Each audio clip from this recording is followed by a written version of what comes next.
Korang ada makan dalam kereta?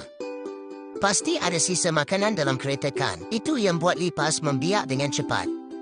Korang jangan risau, gunalah Kill IT ini. Cara guna, korang buka aircon paling maksimum. Korang tekan Kill IT ini sampai bunyi dan biar selama 30 minit. Korang akan tengok hasil dia nanti. Lipas dalam kereta korang akan mati.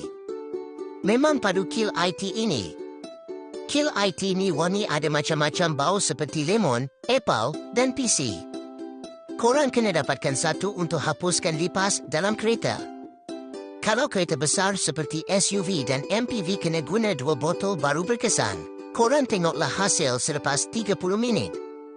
Banyak betul lipas mati. Tak rugi korang beri, memang berbaloi sangat. Korang kena dapatkan Kill IT ini dekat beg kuning di bawah.